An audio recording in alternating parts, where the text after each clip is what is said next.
Okay, so now that we have this little login, sign up, log out working, let's go ahead and just put really basic Bootstrap on this so that we have a little bit more to work with. And where we're going to do that is using Bower. So what I'm going to go ahead and do is do in our terminal here, Bower init. And this will create our Bower JSON file. And I'm just going to go ahead and accept all of these defaults. And what we need to do here is create a Bower RC file because we want our Bower components to be added into the vendor folder. So let's go ahead and pull up here. We've got a few things here. Let's go ahead.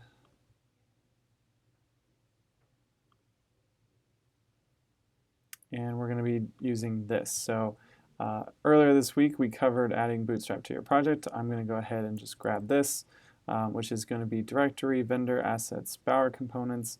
This is going to tell Bower that we want to install all of our components inside of that vendor folder. So let's go ahead and do Bower RC.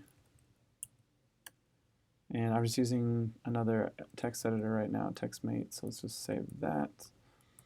And now we can go ahead and follow the rest of these instructions. So we're going to do Bower install Bootstrap save. Save will add it to our Bower JSON file. So there we go. Now we have vendor, assets, Bower components, jQuery, and vendor, assets, Bower components, Bootstrap. And the jQuery came in because Bootstrap is dependent on jQuery for the Bootstrap JavaScript libraries. So now what we need to do is we need to use sprockets to add our Bootstrap CSS to our project. So here you can see here that we've required bootstrap/dist/css/bootstrap, and then in application.js we're using bootstrap dist.js bootstrap. So let's go ahead and do that in both these cases. We're going to go ahead and open our project here. Okay, so you will find those inside of app, assets, and then we have both a JavaScript and a style sheets folder. So I'm going to go ahead and open both of these. And here's our application.css. So what this is happening, what we have here is that we have require tree period, which is going to include any files that are inside of this, as well as require self. So any of the items that we're going to be defining here inside of our file. So I'm going to require bootstrap dist css bootstrap, and that's navigating into the project and requiring bootstrap.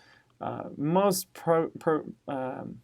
modules that you install like this will not need to have this depth. In most cases, you'll be able to do something like require bootstrap. For whatever reason, Bootstrap is a little bit finicky and is not navigating all the way into its distribution folder. So we're going to just do this so that it works, and we're going to go ahead and do this in our JavaScript folder as well. Note that the JavaScript one is going to have different symbols here, and we're going to require the JavaScript in Bootstrap. So we've added those to both of our files. Now it should be able to pick them up. One thing to note is that you will have to restart your Rails server again in order to have it pick those things up. And if we go ahead and refresh our app, we should get our Bootstrap styling. So it still doesn't look great, but Bootstrap is being loaded. We can verify that by coming into our view page source, and you'll see here in our assets that there's the JavaScript and the CSS is in here as well, right here. So we've got both of those. And something I like to do for most projects, this isn't going to be applicable in every single project, but what I'm going to do is go ahead and create a Bootstrap container around our entire project. And we can do that because we have our HTML boilerplate here for our application.html.erb. So this is all just pure Bootstrap. You can read through the Bootstrap documentation to learn more about this, but I'm going to go ahead and wrap this in a container for a div that has a class of container. And when I refresh our app now, you'll see that we now have that nice padding and border all the way around our application. We can then come in and start to clean up the other items. But now we have full access to any of the items that we have in Bootstrap. One of the things I do want to include, let's just go ahead and grab it now, is a navigation bar. So I'm going to go find navbar here. And there's a whole lot of things going on here. Let's see if there's a simpler version. Okay, so this is where you would find navbar. I'm going to go ahead and go into the Getting Started guide, and they have a bunch of examples. So these are really good to get your app going really quickly. I'm going to grab the starter template and view page source just because it has a simpler navigation bar example here. And I'm going to grab that whole thing there. And so that will give us the black bar along the top. So I'm going to go ahead and put that right here. And let's line up everything properly.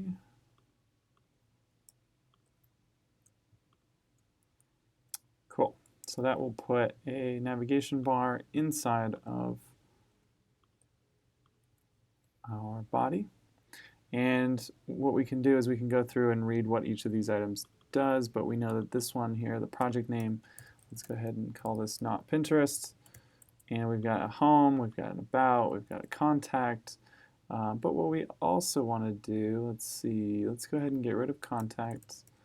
And I'm going to create, let's see here, let's go ahead and close Bootstrap. Let's refresh our project. And now you'll see that we have a nav bar. We want to move our login and sign up buttons up into the top corner here. So again, let me go ahead and reopen this template. It looks like there's a way to do that if we take a look at one of these examples. Let's inspect this one. This is actually kind of cool. You could actually just put your login right into the nav bar if you wanted to. But what we're going to do is navbar right. So here we have a navbar, nav. I believe we can just go ahead and grab this and navbar right, login, sign up. Let's save and refresh that and just go see if that gives us what we want. It does. We don't want to have it highlighted, so you can see we have home and login highlighted. So we want to get rid of this active class. And instead of these links here, we can actually go grab our links to our paths. So we know we have access to those in our index page. So let's go grab our login, and let's grab both of them at the same time. So we'll do that. Let's get rid of this link that we have here and get rid of this link here. So now we have two list items, and we can go ahead and put each of these links into each list item. And we can do anything we can do in embedded Ruby. We can actually list these as two different items depending on whether or not we're signed in or not, just like we were doing before. So now if I click on login, it'll take us to our login page. Sign up will do the same. And let's go ahead and put our if user signed in if statement around everything here so that we can go ahead and do that. And we actually want to do our edit profile and log out as well. So we're going to do if user signed in, then let's output these LIs.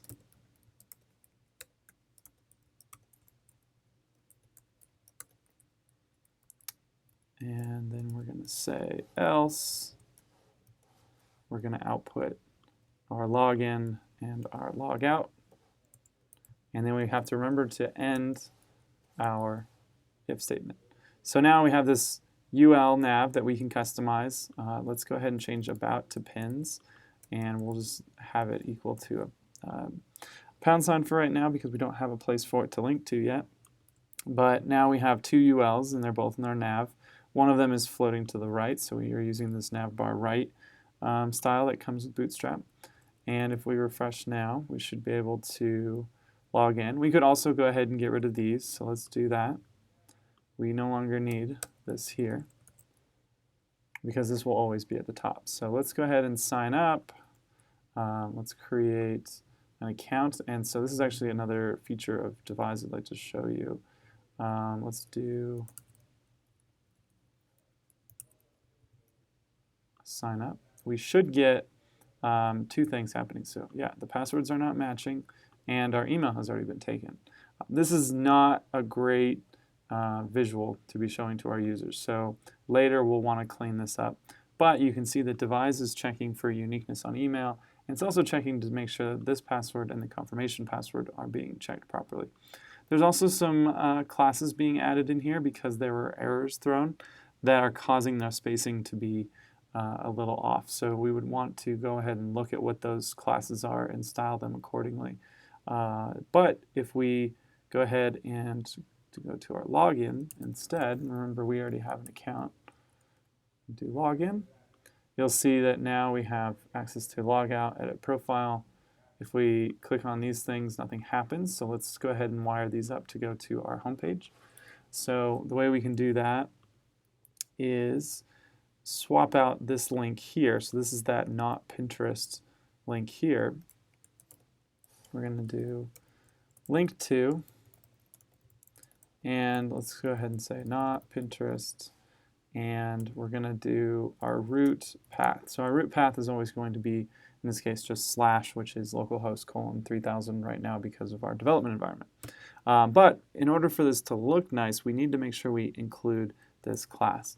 So we can do class and pass in our class that we'd like to include, and then we can go ahead and refresh our page. If we click on not Pinterest, we now go back to our home page. Home is still not going to do anything, pins is not going to do anything, but we can actually fix that as well. We can do the same link here. Let's go ahead and do that, and we don't want the class on this one, so we'll turn that off, and we'll say home. And then eventually we're going to have a pins with pins path, but we don't have that yet. The one thing I am forgetting is to wrap these in our list items because we are in a UL. So we'll go ahead and do that. And we did lose our highlighting, so that would be a class of active. So we can then bring that back if we want. Say class active. Now we have this UL with an active tag on it. That is actually on the list. So let's go ahead and put that back.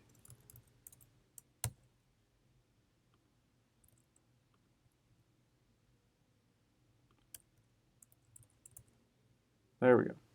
So yeah, you'll have to make sure that you get your equals and your semicolons and colons and things like that under control. So now we put the class active back onto our li, and you'll see that that's now active. We can go to edit profile. There's all of our information. We can log out, and now we're back to our login and sign up screens. So the next video, we're going to be adding our basic pin structure so that we can come in here and do edits and creates, delete, things like that. So that will do it for Bootstrap.